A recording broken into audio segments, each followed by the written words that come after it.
Alright everyone, welcome to a first look at Frontier Hunter Erza's Wheel of Fortune. Now this is the second game in the Erza series, or the Hunter series I guess. First game was Tower Hunter Erza's Trial, now this is Frontier Hunter Erza's Wheel of Fortune. The first game I did a review on and it looked like it was meant to be a roguelike game, but it wasn't polished enough to really function as a roguelike. Fortunately, you could play it as a Metroidvania and to not play as a roguelike, which made the game at least more playable, at least able to enjoy the game for a Metroidvania. This game, however, seems to be going for a straight Metroidvania type of gameplay, which is awesome. That's fantastic. Let's get into the game and find out, is it at least worth looking into? This game is early access, so there will be some things not quite perfect in the game, but that's to be expected because it just came out early access. Developers still working to improve the game, looking to basically have us test the game and be the play testers while we, buy the game and get it early before it actually is completely 100% fully released. So the game had a pretty lengthy intro, I guess, tutorial level, if you will. And then you had a section where you do a simulation room, you fight enemies and platform, kind of get used to the game's controls and how general platforming works in the game. You also have a boss fight at the end. There was a section where you actually had to man a gun as well. As you're flying through this area, had to shoot debris before it actually hit the ship. I don't know if there'll be more sections like that, but it was basically like a space gunner type section. Maybe there will be. Maybe it'll be just all platforming Metroidvania. Some differences from the first game. You go to status here. You do have actual experience that you gain, as opposed to just gaining these crystal shards and using those to improve or gain abilities. This is just all experience based, so as you gain experience, you gain levels, your character improves. Standard Metroidvania fare here. You also have money, so instead of having like one thing to either improve your character or spend on new items and new weapons, you have money to do that, so that's kind of nice. You do have quests, so you talk to people, they will give you quests to go on, like this guy wants us to go back to the ship and to retrieve his tools. So he needs his tools so he can make weapons and help us out, and we can buy them from him. So the game is pretty straightforward. You don't have like the wall jumping like you used to have. You do have this sort of like grabbing on ledges here, which is nice. So if you don't quite make a jump, she grabs the ledge and pulls you up, as long as you actually reach the ledge. We go to the airship real quick so we can complete this quest here. A few also additions from the previous game, at least compared to the previous game, is you do have another character. So you use the right analog joystick here, the right stick, to change. So up goes to Erza, left goes to Kiara. I don't know how you pronounce that exactly, but and then each has their own attack. She can kick, and she has like a sub-weapon gun attack, and different guns too. Either like a Gatling gun here, machine gun, or you can have like a heavy artillery gun that's slower but it has like more oomph per hit. So it's kind of a balance back and forth. You can talk to characters that have this star above them, which means they have a quest for you. So this one has, we've seen eggs that are this big. And so now we have to find eggs for her. And there you go, bird human eggs. Apparently she lays eggs to reproduce. We have to find all of her eggs so she can get them back.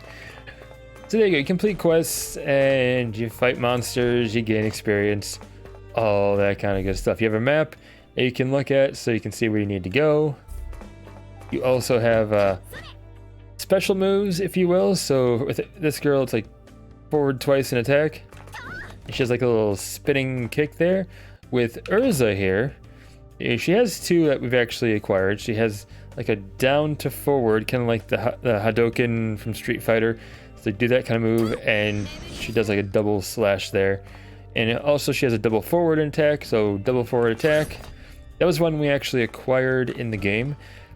There was also a spot that had a quick time event when our second character was running towards us to give us a hug, and we had to basically do a quick time event so we could kick her in the gut and make her go flying against the wall. Apparently, I guess it's a thing we had to do. So yeah, that's kind of a fun part of the game, is a quick time event. I don't know how many there will be in the game. We did get a reward for actually completing it, which was pretty nice. Hopefully there'll be more of those, but I don't know for sure if there will or won't, but we'll see. It'd be kind of cool if there were. There's also chests here. You can find items. There are items to make food. There's items that I think are for crafting weapons. It's not really explained yet in the game. I've just kind of gotten into it past the tutorial area and played past like the first tutorial boss. So we'll see how it goes. We'll see if there are actual weapon crafting or armor crafting.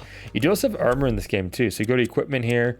You have weapons, so main weapon, sub weapon. So main weapon is going to be your X attack. This will be your Y attack. I don't have a sub weapon for her yet.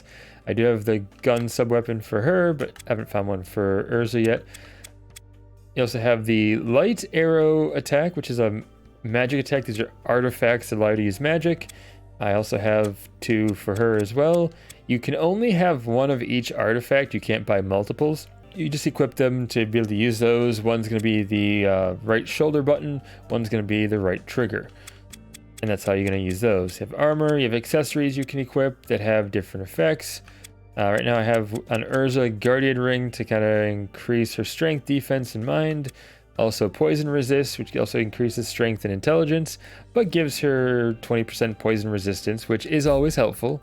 Poison's one of the worst status effects in games because your life slowly drains away. So you have two kinds of dashes. It's like a backward step, and backward dash, and a forward dash to push forward to do the forward dash.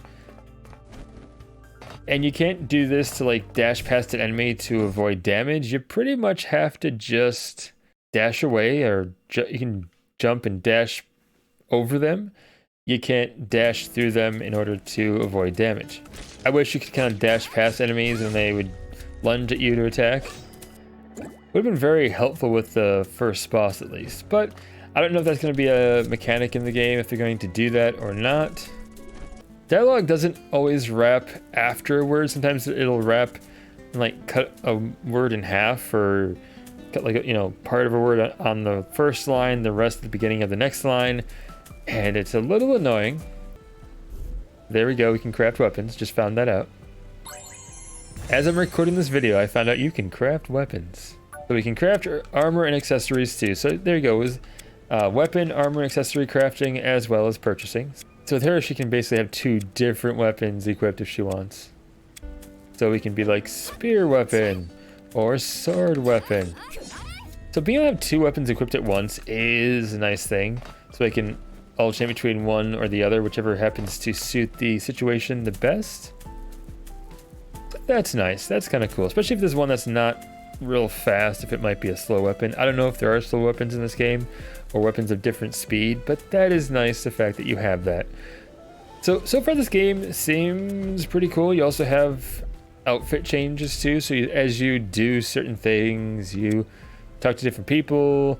As you search, you find different outfits. So you can change outfits. You can change what they're wearing. And outfits are specific to different characters. So right now we have two characters. She only has the one outfit. She has a bunch of outfits, bunch of different, two different hairstyles. And you can also change their hair color to whatever you want it to be, at least within these choices here. So whatever you want for her hair color, you can have that. You could do the same for her over here. You can change her hair color to whatever you want it to be. And yeah, that's what basically the game right there. I say it's definitely worth checking out. I think this game has a lot of potential to be a really good game, a much better game than the first one. So the developer has really learned from the first game, from what was a bit glitchy in the first game, what didn't quite work, and they've really improved on it in this one. So I'm excited to see how this game develops. I'm going to continue to play this game and get further on the game and just see how things work out, see what new things the developer kind of adds to the game, see what they fix in the game, because like I said, the dialogue is a little annoying. The game does have pretty cool cutscenes. They look really nice. There can be a lot of dialogue during the cutscenes, but you can skip a few areas of dialogue if you want to just get past them and not deal with it. So yeah, definitely check this out if you're interested, if you don't mind having an early access game and being kind of part of the feedback for the developers. You can say, hey, I like this about the game. Hey, this should change about the game. Definitely they should fix the dialogue, because when it cuts off mid-word, it's a little annoying. Not game breaking, but it's annoying at least. But anyway, thank you so much for watching. I appreciate you. Of course, the usual YouTube stuff. If you would like to, you don't have to, like, subscribe, comment, share the video. If you feel like it, that's awesome. If you don't feel like it, that's cool too.